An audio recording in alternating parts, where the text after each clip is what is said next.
Alright, it's recording now. Well, I was told that they came here from, what is it, Morocco. Mm-hmm. They used to be in Algeria and they got tied up with they fought the Turks. And they left because, and the ones that came here, I still don't know, and I would like to know. Was it just one or two people, or was it a whole tribe? Edie thinks it was a whole tribe because they came with the French. And, you know, they were Arabs, so Arabs were tribes. And what I wasn't smart enough to ask from Bubba Seven, what were their names, because I'm sure he knew. Because the name DeLaine came from their connection with French. And that's where they, why don't you just lay that down and pick up another one on that chair? Okay. Go ahead. Don't pay attention to me. And so I'm really not sure. I know that Grandpa Rabbit, would always tell his children, no matter where they send you or what they do during slavery, just remember your name is DeLaine. And that's how they kept the name, although some of them were slaves and were sold, but they knew that they, whether the masters named them something else or not, they were DeLaines, and that was the thing that their families taught them. Mm-hmm. You know, don't forget who you are. Your name is DeLaine. That's what your name is. So when you get a chance, teach your children that. It can be a secret, but do it.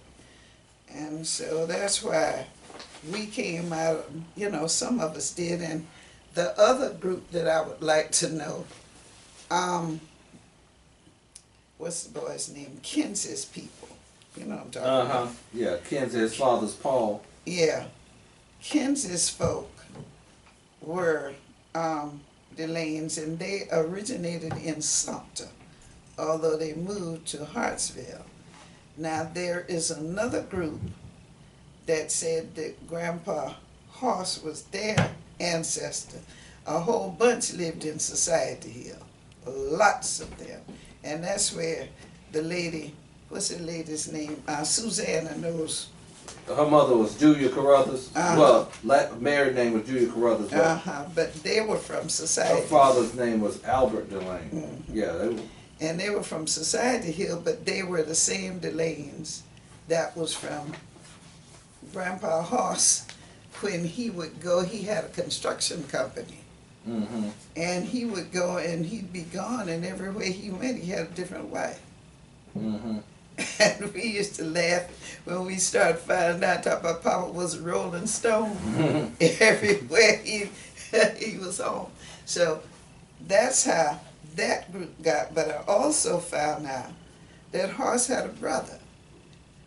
And was it named Benjamin or something like that? I don't know. Okay, now, Benjamin, you know, that's a recurring name. Mm-hmm. Ben and Benjamin, that's a recurring name, just like Charles is in the family. But I know that the man Simon Cottage came from one of Grandpa Hoss's sons from Charleston. Mm-hmm. Because the ladies, let me see now, I knew what their names were. They started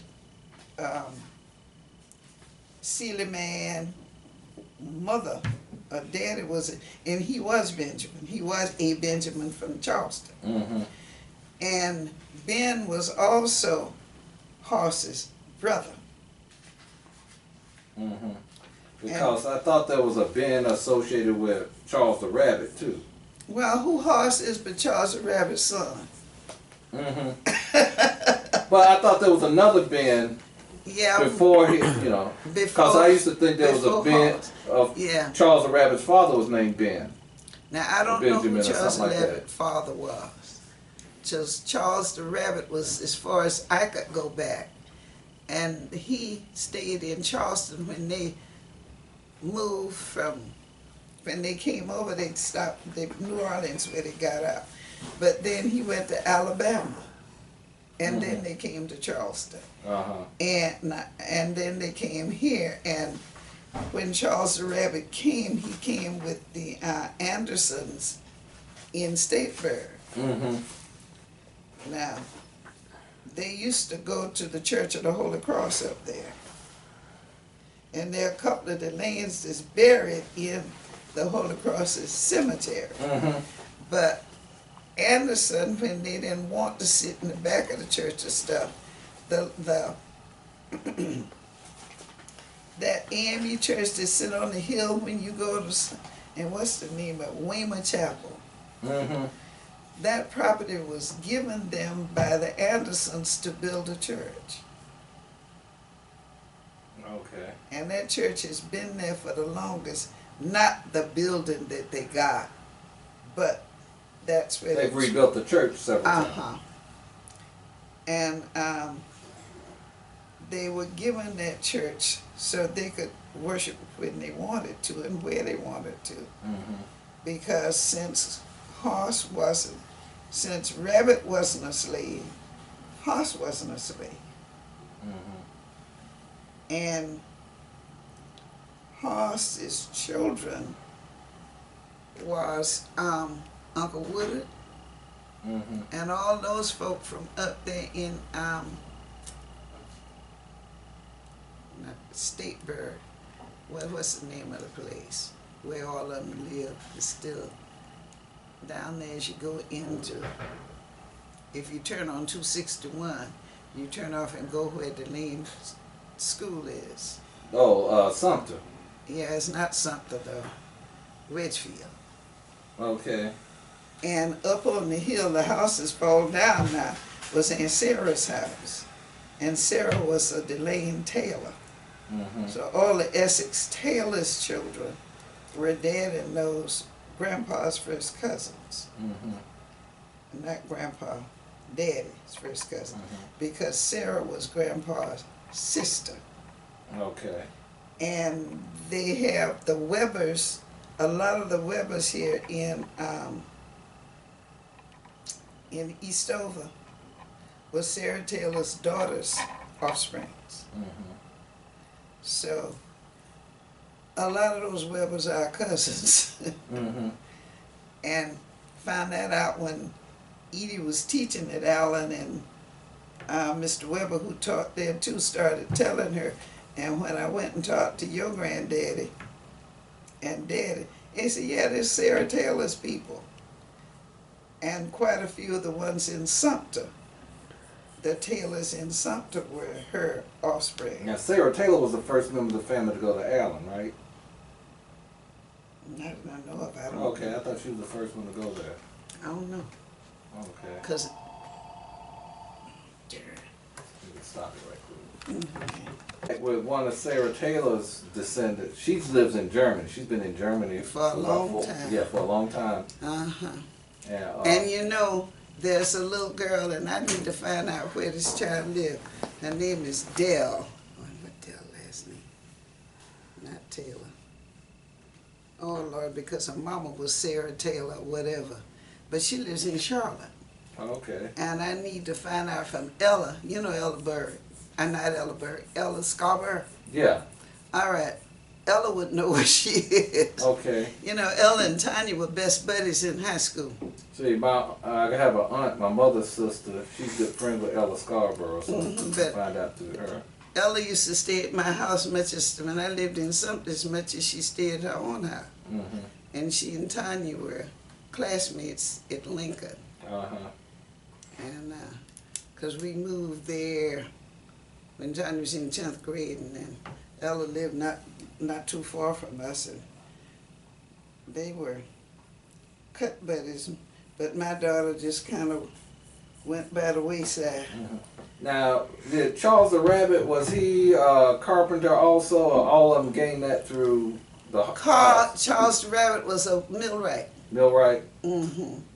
Hoss was the construction person. And Hoss had slaves. Oh, I didn't know that. Now, his slaves were indentured. he would buy them and then let them pay him out to get out. So they weren't slaves, but they were indentured servants. They were indentured. Rabbit didn't. Now Rabbit had a couple of wives, and one was a white woman. And I ran into DeLaine here, but somehow we didn't keep up with each other. Because she was talking about her, and I was saying something about, because I didn't want her to run away about slaves and stuff. She said, well, my granddaddy was a millwright, and his name was, I said, they called him Charles the Rabbit, didn't they? My great-grandfather, I said, my great-grandfather too. But he had, his first wife was German, of German descent. And some of that you can find, because I even went up to Washington to do research, but at that point I didn't quite know what I was doing or how to do it. But I found a lot of things in the archives up there. And one of the reasons why we can't find stuff here is because the courthouse in Manning burnt and the courthouse in Sumter burnt. So it burnt up all the older records. And they weren't transferred at that point. They didn't have to transfer them to Columbia. So at the archives here, there are things, and as I said, I did a lot, but you just can't do all that by yourself. And that's why I said when I pull out, get that box and pull out all that stuff, because I told Chuck he's supposed to come and help me move the junk off the table so I can spread all that out, because we need a place to put it. Because I have a lot of it written on index cards where I wrote the names and stuff like that. And some of them I got a little bit about. Because Tammy's granddaddy was, I think, Hoss's brother. Tammy DeLaine, who lives in Atlanta? Okay. And her great-granddaddy, they lived in Likesville. They weren't slaves, but her grandmother, great-grandmother was. And when they moved to Georgia, he moved with them because his wife was going. He worked for the man, but at that point his wife was this man's slave, and the promise was that they would not sell them, would not sell his wife and children. And then when they moved there, I think they went to Georgia, then they went to Florida, but they didn't, they went to Odessa. Because Daddy used to talk about the family that was in, he didn't call it Odessa, he called it Dessa. And is Odessa in Georgia or Florida? I think it's Georgia. I think it's Georgia. And when they left from there, then they went someplace, and then they all went to what's the name of the village? Where Tammy live now? Atlanta? Brookville. Oh. Brooksville. Oh, okay. And then the other one went to Cuba, Alabama. Because who was it talking about? I think it was Orson. Orson died too. Yeah, I thought it was a group of them that went to Cuba. 2 brothers and a sister. All right. 2 brothers and a sister, and one of them got beat to death because he borrowed a white man's wagon, and the white man didn't get it back on time, and he got mad and jumped on him, you know. Because I found that out from the older folk that when I went down to Cuba, I met older people, and we talked about it. And he said, yeah, they came from Charleston, down that area. I said, yeah, I know. We didn't know exactly where in Alabama they'd gone. But they went like a group, and they still, have you been to Cuba? Yeah, I've been there. Okay. Still a bunch of them right in the same place, just like in Brookville, Florida, where Tammy's family lived. There was a whole slew of them living in that same area. But now the ones in Cuba got their own property and everything. The ones in Brookville mostly worked for different white folk. And You know, some of them have some property, but not a lot. Mm-hmm. And of course, they raised oranges and stuff like that because they were the fruit in. Right. Because I understood the ones the wound up in Cuba, they were kind of looking for property, Mm-hmm. and They that were- was that Sumter County was the place they would sell the black people. that sell black people property. And that's what they went, and they bought a lot of property. I don't Yeah. know whether they got it now, but when I went down there, acres and acres, and the funny thing, the women went to a Baptist church and the men went to the Methodist church, and they built across the street. Did you get to go to church with them? No, I didn't get to go to church.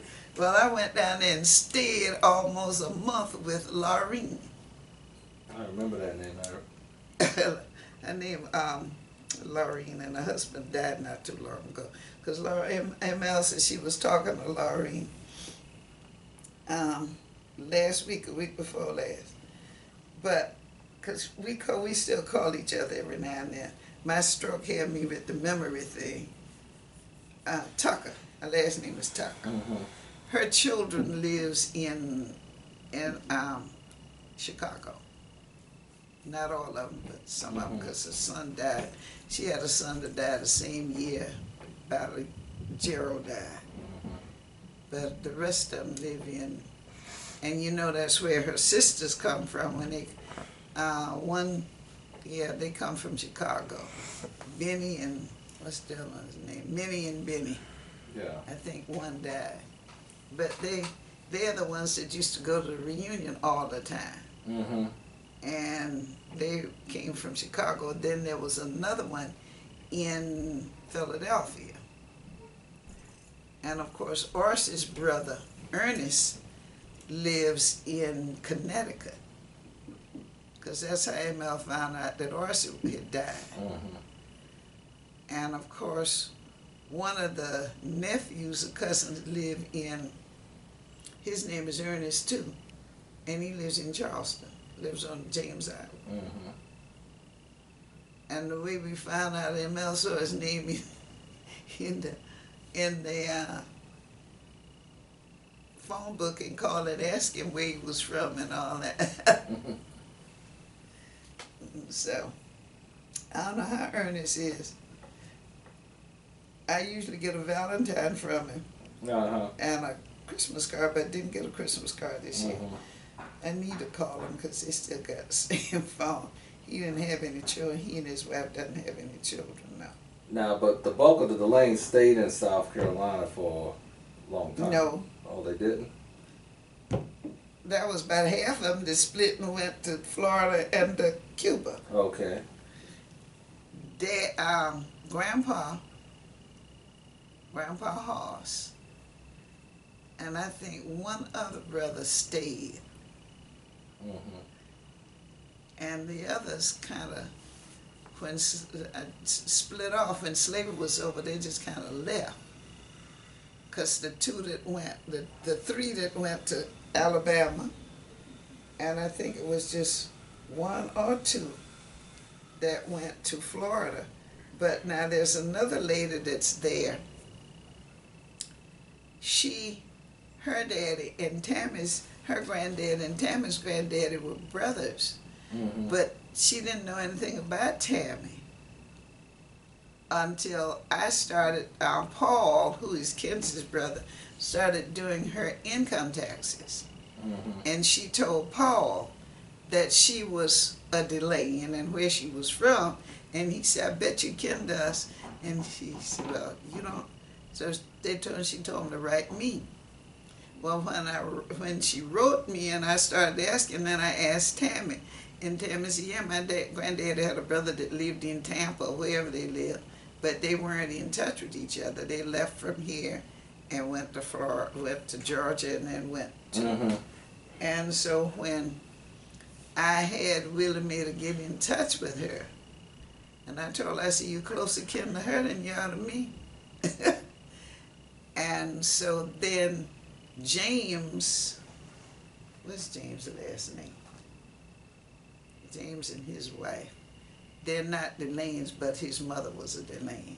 He lived in New Jersey, Mm-hmm. and I got James's address, James Johnson, because I hear from him. He moved from up that way and came down and stayed in South Carolina, and now he's living in Augusta. Is Augusta, Savannah, one of those. Augusta, Georgia. Uh-huh.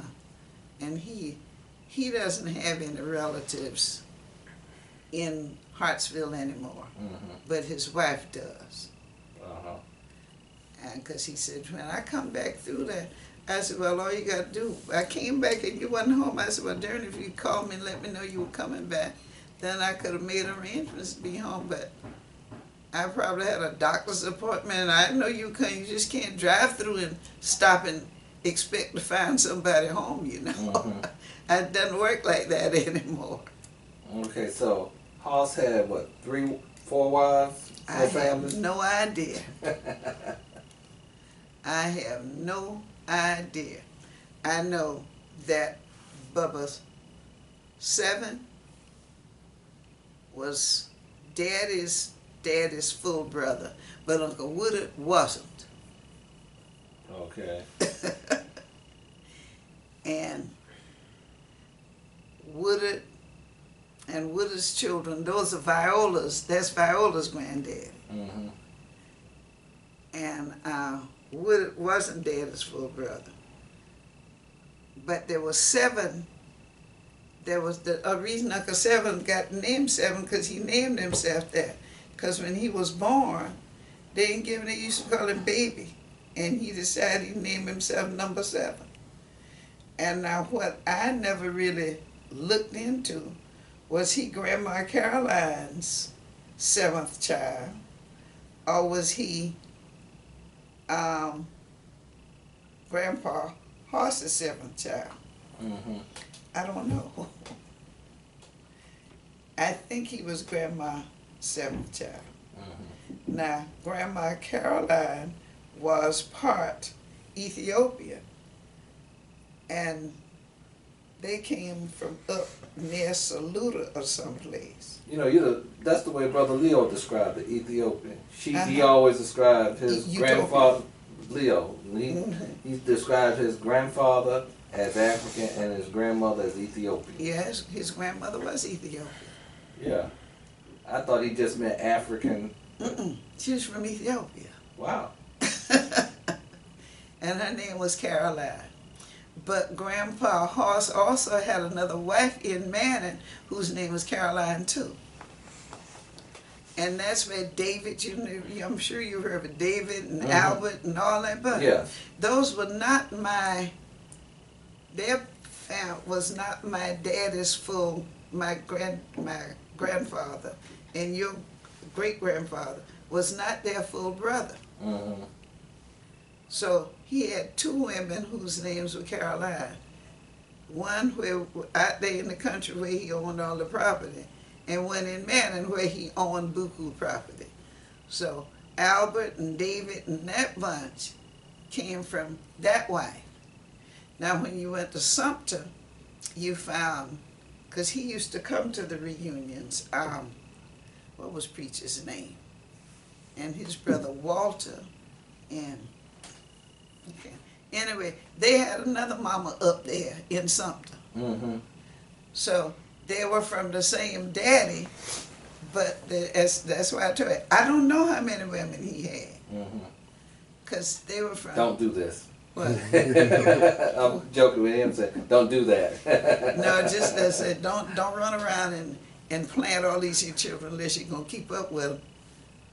Now, if anybody crazy enough to let you do it, but for God's sake, take care of your kids, okay? But they made sure them children were DeLaine, so evidently he still went, because Daddy used to laugh about Grandpa would go someplace and run around, and then Grandma would beat him up. Mm-hmm. Easy, because his grandmother was a big old double-jointed woman. And he'd climb up on the top of the house and say, "Mammy, he served the licking." I said, "What, Daddy?" He said, "Yes, he did." And he was the one that had got all that property, because what I was trying to find out, and we can't find where we got it from. Mm-hmm. he was not a slave, so how did we get the property in Manning? And you're talking about Hoss getting the property. Hoss. Rabbit was a millwright, so he really, his wife was at the Andersons though, and she was half Mohawk. Now I wondered how they got a Mohawk Indian down here, but I understand that Anderson was a doctor, and he lived in New York, so evidently Rabbit must have been up there too to bring this woman here, because she lived in all her life with him running around doing all the stuff he did there at the Andersons. And I did go out there and talk to them, and they did give me some information, but I never got back. And then the twins died. So I didn't have access, because they were too glad to give me whatever they had, because they knew who I was talking about. And because I wouldn't have known if a lady that lived there, who told us to go there? One of the Johnsons told us to go talk to the lady that lived on the hill.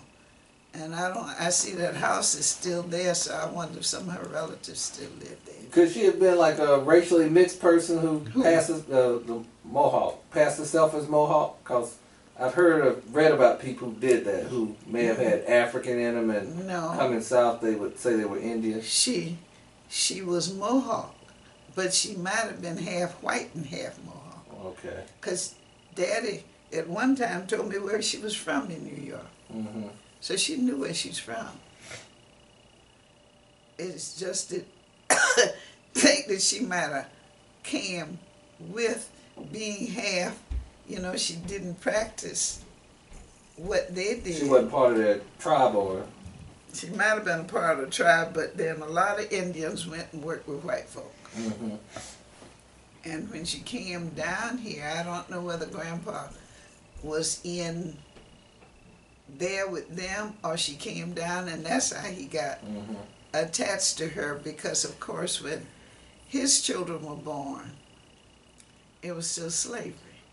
And so by being a Mohawk, they wouldn't be. By being her being a Mohawk, they couldn't. And you see, by him being a Frenchman, because he never said he was black, he said he was from Morocco. So he always was. They joined the Church of the Holy Cross for convenience, because they were Arabs. They were Muslims. And it was to their advantage to become Christians. And that's how they became Christians. I did get that much from Bubba Seven. Because I said, well, if he came from there, he said, no, but when he came here, they all joined because they were affiliated with the Andersons, the Church of the Holy Cross. And you know where the Church of the Holy Cross is. Yeah, because my father had taken us down there before. And because when I talked to the people that lived in the yard of that church, knew the history of the church, so I went in and talked to them, and he said that they had certain seats for black people, and then when the Andersons decided they were rebelling, and the Andersons said, well, build we give you a place to build your own church. Now, your grandfather, Hoss, was one of the people that helped build the Church of the Holy Cross. And it was what they call it, plice de terre, packed earth. And it's still, because I read, I guess about 20 years or so ago, where they had to bring somebody in from Morocco to help them fix the church because it was going into disrepair. And nobody knew how to do that, because the church is still still standing. The rammed earth. They still use it every Sunday. It's still rammed earth. And because Daddy said down there where we live, there were different buildings that was built out of that, but like Leo, when he started taking over, he didn't see the use of leaving them, so he knocked them all down. So there was none left, although that was stuff that his grandfather had built there. And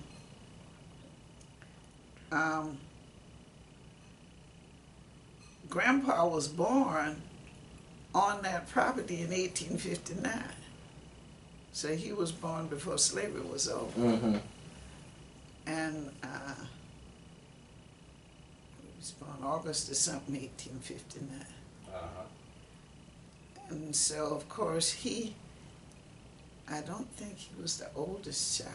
I think Uncle Woodard was older than he. And I don't know who Uncle Woodard's mother was, because I really didn't go into that when I started looking up things. I didn't know what I was doing. So I've passed a lot of things in the archives to get the one thing instead of writing down everything about them. I was looking for a particular person, not realizing that all of this would have, but it's still there because, you know, I ain't go to the archives till I moved up here.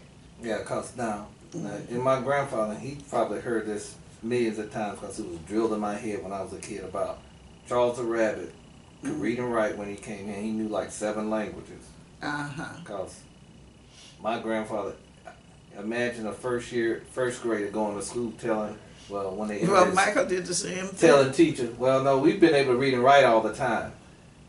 And getting into an argument with the teacher over that. Yeah, because y'all, our family never were illiterate. Never. Because, you know, Grandpa used to teach. He was a preacher and a teacher. No, he had his hand in making money in too many things. Well, if it had not been the Depression, you should know the land that they owned or thought they owned.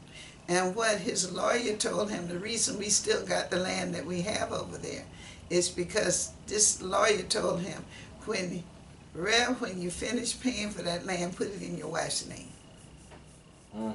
Nobody can't foreclose on your wife's property. And when the Depression hit, a lot of stuff that he was buying was not paid for. You told me he lost a lot of money in the stock market. And that's where he had. I said, you know, the crash came. That's yeah, where the stock market crash. The only money they had was the money up here with Victory Savings, Nice Community Bank.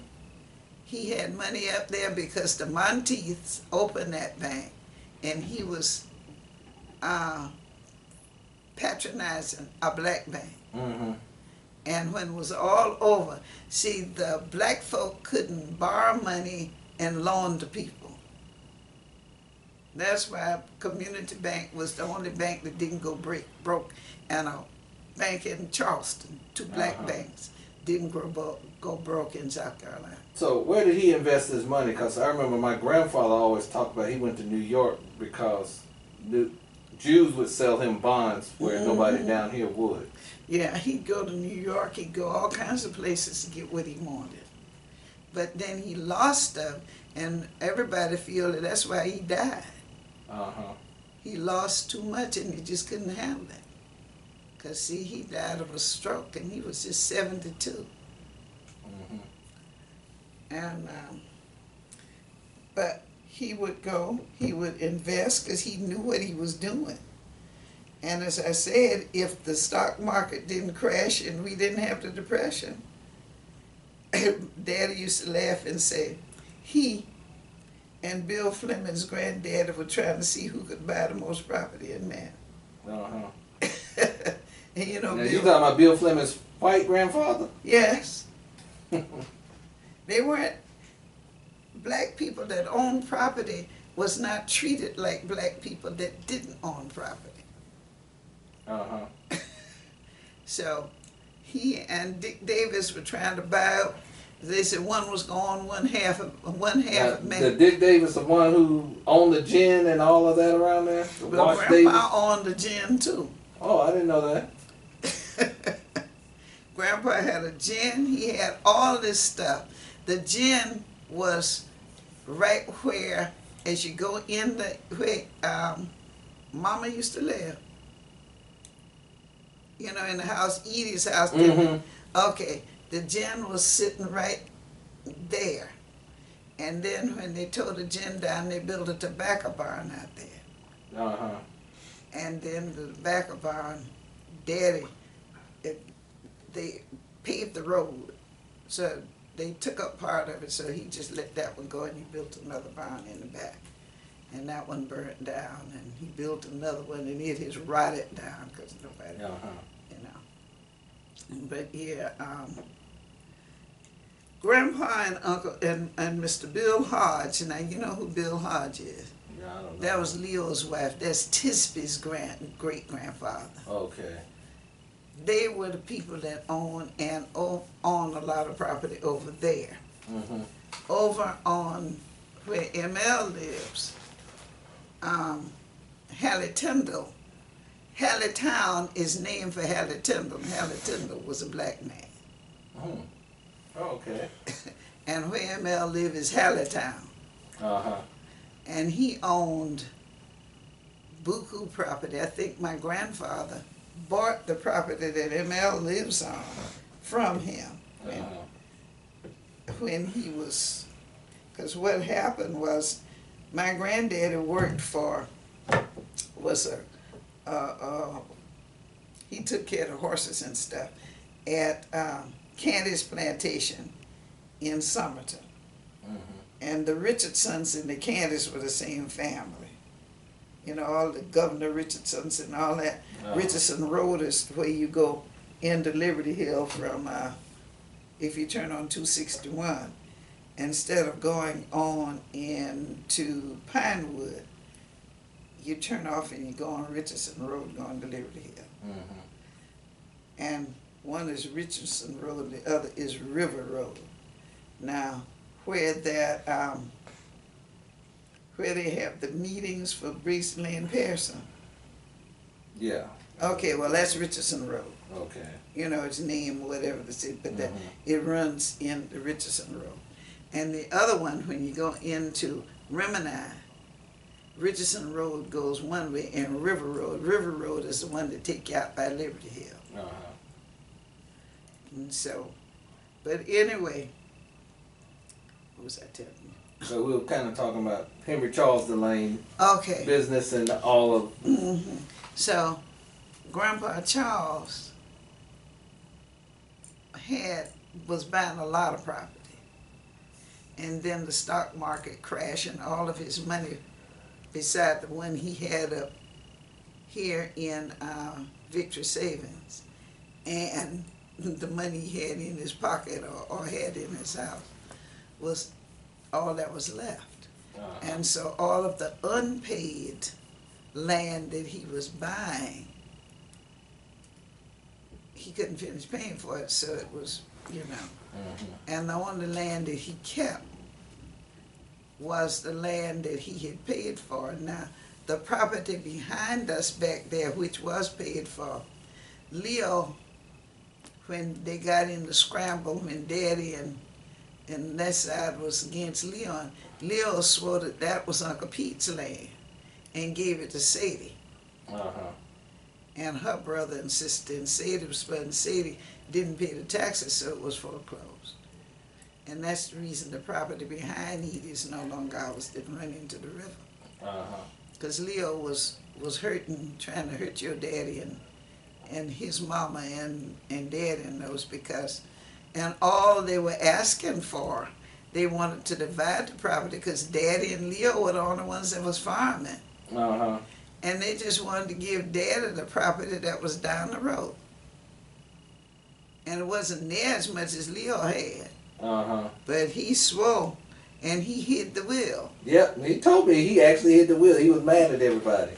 He actually admitted that to me. And you know, all they wanted, they didn't want that. They just want Daddy, since the sisters came down there and said, why are you renting when we have property?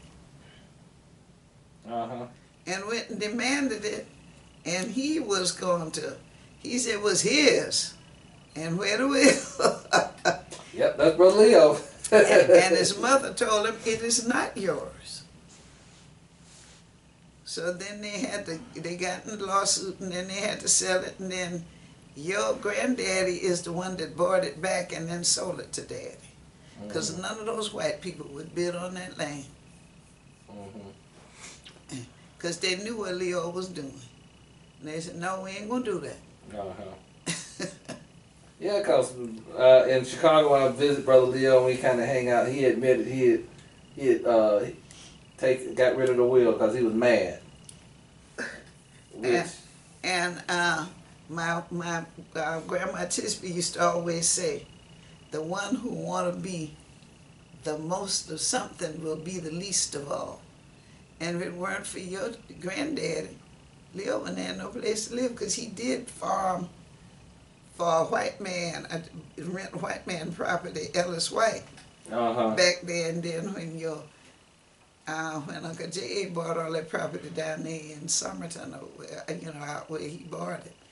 He told Leo, you can go live on that because somebody got to take care of it. Then somebody poisoned all daddy's cows. And he told your daddy, when I was up there in school, when you were a baby, that his cows were poisoned, and Uncle J.A. was. I said, Leo, I ain't had no cows, Uncle J. Poisoned Louis' cows and his. I said, Leo didn't have any cows. He said, what? I said, Uncle Leo hadn't poisoned no cows. Don't you be sending him money. Because I said, he's lying. He said, what? I said, Leo had one milk cow. Dad is the one that had the cows and they were poisoned. I said, Uncle Leo didn't have any cows. I said, now you go down there and you talk to them people where you used to preach. Just find out how many cows, because it was down there near Spring Hill Society here. And he must have talked to one of the Pearsons or something. He said, no, your brother didn't have no cows. He had one or two, but they were milk cows. But your other brother in Madden is the one that lost all. And I could say, I said, your brother lied to you and you trying to send money to him. I said, he make more money than anybody else down there, and he's just lying.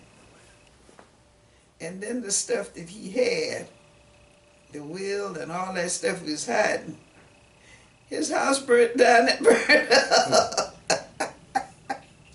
Now, his daughter, Luberta, used to always talk about Brother Leo.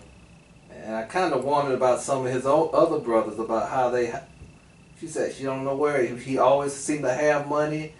He used to bootleg. And she He said, bootleg. That's where he got his money from. but he always seemed to have money and have it hidden. Did you hear what I said? Yeah. All right. But where did he keep it? Because out in the barn, in the ground, all sorts of places. Because even when he was staying with her in Chicago, she would find out that he bought a plane ticket. He'd be arranging to take it to the airport, and he'd tell her I'm leaving tomorrow, going to South Carolina. Yeah, well, his money was up there with him. She didn't go through his things.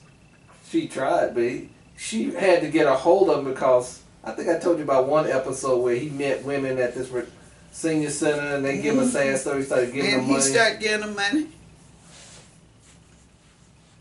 And I told her, I said, let me tell you one thing. You better stop your daddy from doing that. Because, see, I used to be in Gary a lot when she was over there. So I'd see, I said, Luberta. And I said, Uncle Leo, what the hell you giving women money for? What they do, let you feel them? Because you can't do nothing else. I'm sorry. Because he couldn't even walk up the steps. He used to crawl up the steps. Now, speaking of other folks, now the youngest one, Leroy. Now, how did he wind up in Buffalo? Went there to work. They used to have buses and stuff to come and take people to work. Because Leroy went to Allen. And he ended up there working in the steel mill. Then Daddy went up. A lot of people from Somerton and places like that are in Buffalo because of the they would have buses to take them for work. Because there was no place to work down there during the Depression. There wasn't any place to do anything. Daddy lived in Buffalo and other places and he came back to South Carolina to work. Because you see, Leo was running the farm, and Leo was at the point he didn't want, it was his. And when Daddy came back and rent property behind where my grandmother lived, my mother's mother, because he was planning to buy his own. That's when Sister Margaret and all the rest of them came down and said, "No, you won't. We got property over there," and his mother was still living.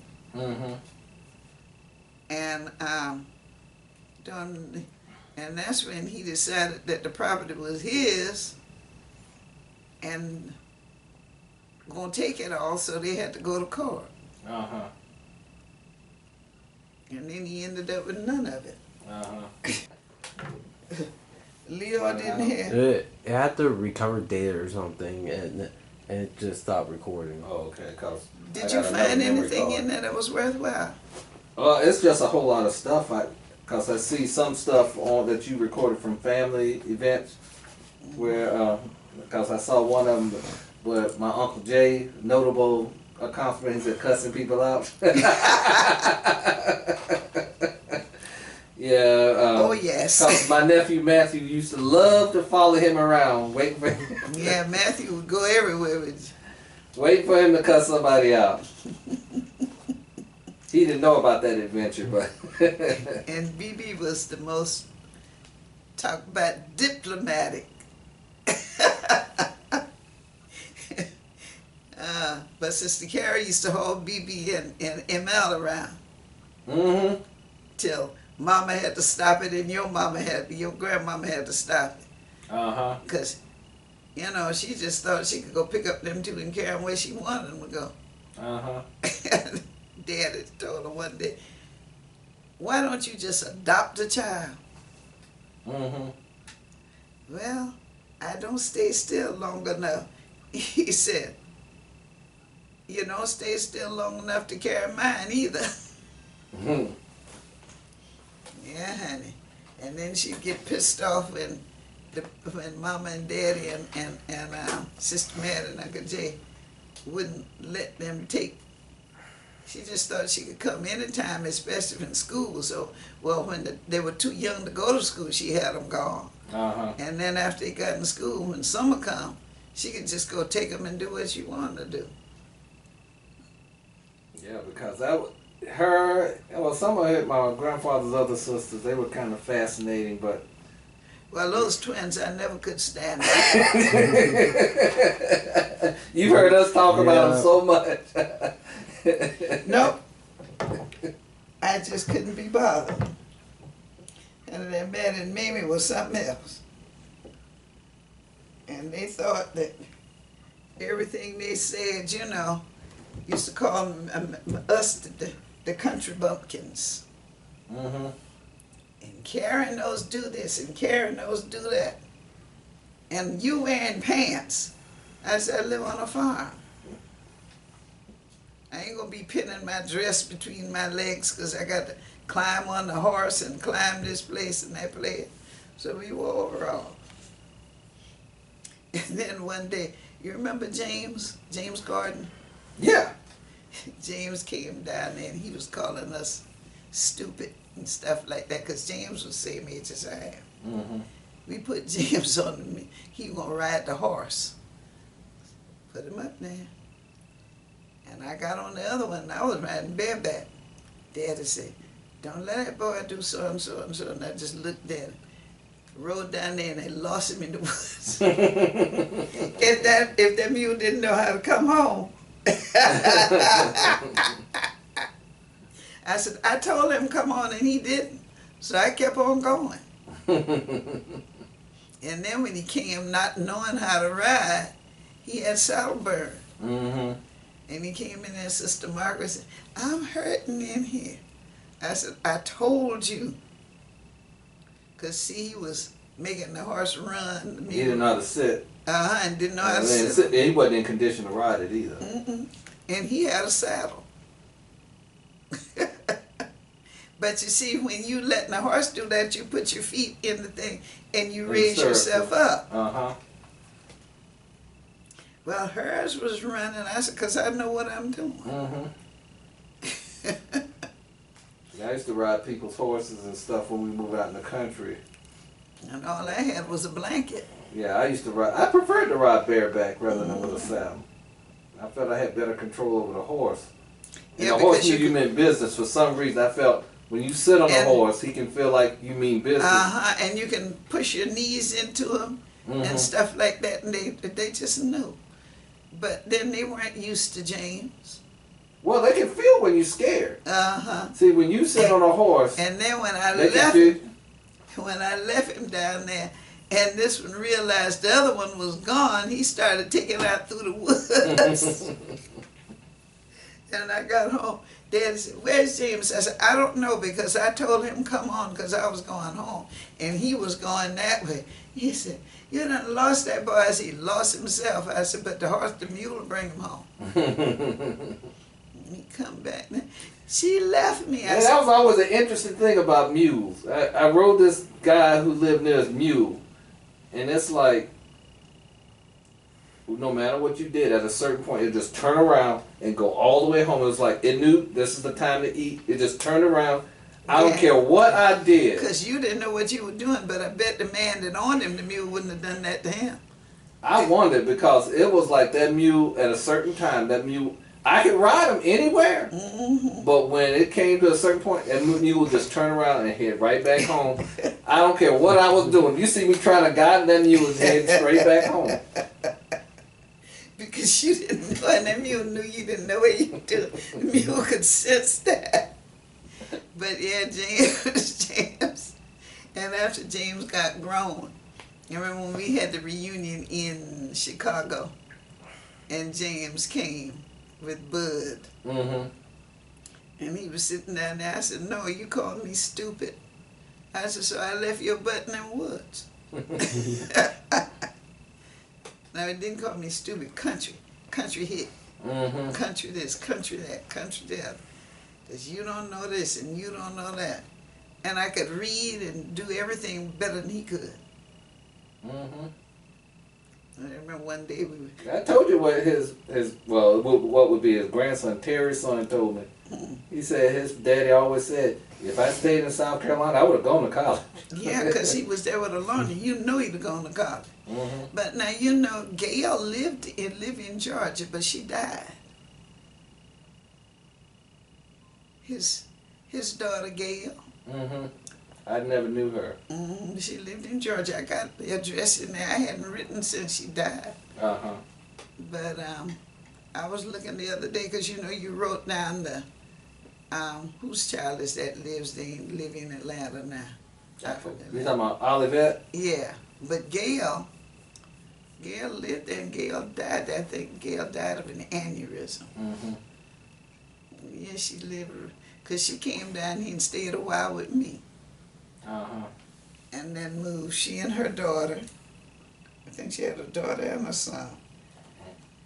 But after she died, I just hadn't, and I haven't tried to find them. I don't know whether they're still in the house or not. I know they stayed in Stone Mountain. Now, J.W.'s wife said that when she met J.W., J.W. said, "You kind of tough. You fit right in my family." And yeah,